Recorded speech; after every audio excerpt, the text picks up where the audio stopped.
ก่อนเพิ่งต้องเห็นที่หาโมงเช้าครับตอนเช้าผมมีอารถ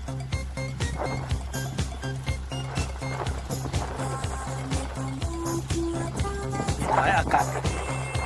ตรงไหนแล้วรถไหนรถส่งแ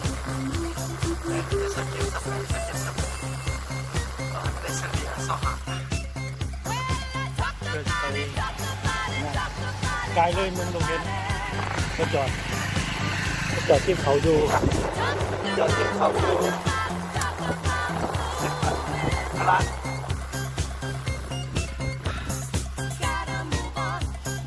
รถโดยสารแต่ยังบ่มียามเช้ามีแต่ตลาดมันตลาดเช้าได้ไหมเนี่ยบ่มีรถโดยสารแล่น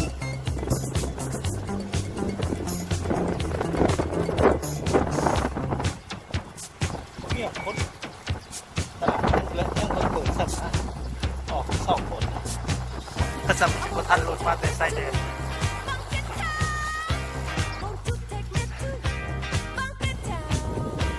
เดี๋ยวนี้8 โมงยัง10 7 โมงยัง10เข้าเขตตลาดไซ100 ลักต่อ4 ชั่วโมง 8 นาที4 ชั่วโมง 8 นาทีเรียกเข้าไปสัก4 รอบขา85 90 พอกันนะไปเลื่อนประจอดพลาดไปรถร้ายแต่แท้ยังเศร้า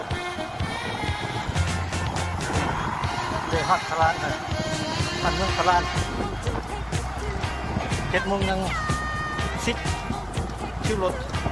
ไปเลย7 โมงดีมาฮอดลัก107ไอแฟนแล้วเมื่อยค่อยไล่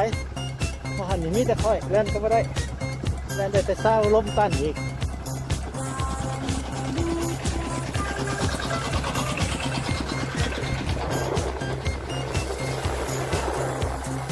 แดดเริ่มเมื่อยปวดขาโคตรอยู่เนี่ยต้องกินยาซะก่อนถ้าสั่นขึ้นไปบนรถต้องกินยาต้องจับปวดขามาเถอะแดดเกิดสิบอ่อนเอาการมาทัดรถทัดกันสอดสิบคนที่สารมาลบเย็นที่รถเนื้อ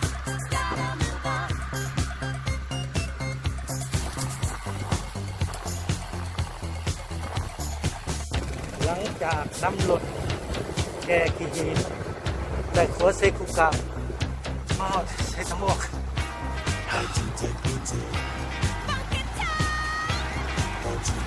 รถเจ็ดสมองลัก148มาหอด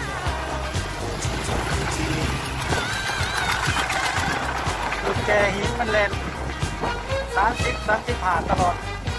40ผมมีเห็นเวลาที่ไทยเขาก็ยังไม่ได้กินจากกินข้าวกันหนึ่งนิ้วเขาเลยนั่นรถแกหินพาแลนไว้โคตรรถใช้ทั้งหมดไปเรื่อยไปเมืองพินมันกิน10 ลักเลย10 กว่าลัก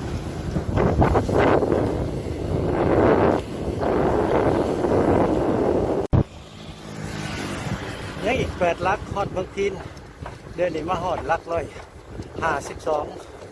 นี่ก็แม่น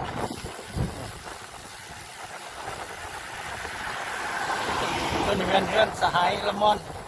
ฟันละมันเป็นจัดการ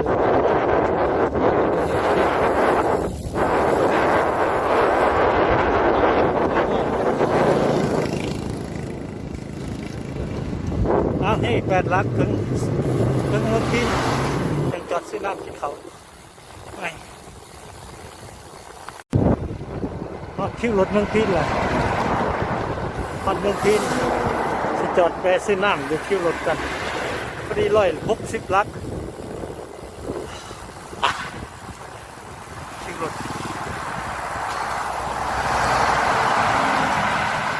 น้ำก่อนเดี๋ยวนี้ออกจากเมืองพินสิไปเซปูนทางเลยนี่ทางแต่นี่ฮอดเซปูนใครอีกหรอกบ่คือแต่พลานมาหาเศรษฐหมวกโอ้อยากตายไปพุ่นบุญแต่มีรถขนส่งรถแกขี่หินมันมาลากมาได้10 เท่าลักทางเรียบส่วนหลายค่อยน้อยเดียวหนึงจากฮอดเซปูนเอาแดดเริ่มร้อน11 โมงเอาฮอดเซปูนเอากันยังอีก10 ลักฮอดเซปูนแต่เมืองพินมาหาอันเครื่องทางอัน20 ลักมีแต่ขึ้นนี่20 ลักสุดท้ายนี่มีแต่ลงค่อยเริ่มแดดเริ่มฮอดเดี๋ยวนี้9 โมงกว่าแล้ว9:30แล้วยังบ่ฮอดเซปูนอยู่ตอนมันฮอดก่อน10 โมง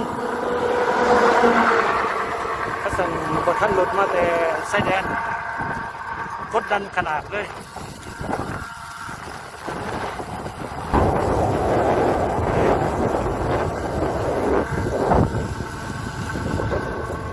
ยังอีก10 ลักรถเอา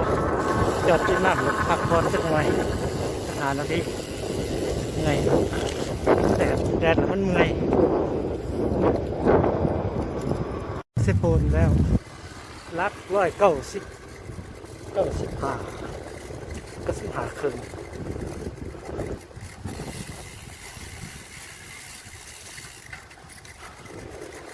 วันนี้พวกเราสื่อน้ำเนาะทางนั้นเนี่ยเซโปน10 โมงนี่อีก25 ลักบันดงบัดเนี่ยไว้ซื้อน้ำก่อนมันครับประจำ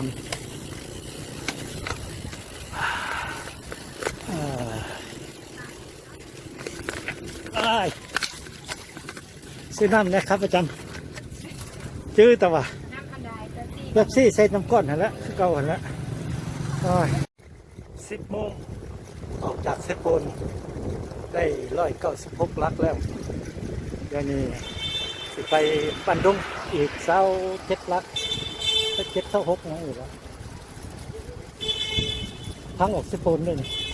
เป็นบันดงนักแล้ววันนี้เพราะว่ามีแต่ค่อยเพื่อสิฮอดบันดงนี่ค่อยใหญ่แท้ๆนักหลายตัวนี้แหละตัวสำคัญ20 ลักนี่20 กว่าลักนี่มีแต่ค่อยเด้อไปบันดงมา200 ลักเลยมาพอค่อยเมื่อยขนาดเลยเอาค่อยๆไปบางทีมา212-15 ลักเลยมาพ่อมีแต่ค่อยให้กว่าน้องกลมซ้ำค่อยบันตึงบด20 กว่าค่อยเมื่อยเบิ่งบ่มีหัดรถลัก215เดี๋ยวนี้11 โมงฮอดบันดงใกล้ตลาดบันดงใกล้ลานบันดงนี่18 ลักถึงชายแดนอีก18 ลักชุดโหดเลยชุดโหดจะมาแต่เซ็ตโดนหาบันดง20 กว่าค่อยเมื่อยมีแต่ค่อยสูงสำน้องโกหาบันตึงเลยวันนี้ใครแน่เขาว่าตามบึงเนี่ยเพื่อหอดบันดงอีกก็จะไว้อยู่18 ลัก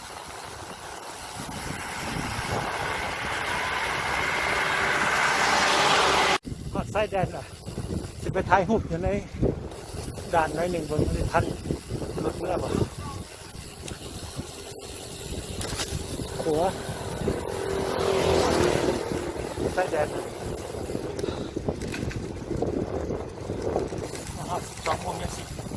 ไปถ่ายรูปทันถ่ายลบเมื่อรวด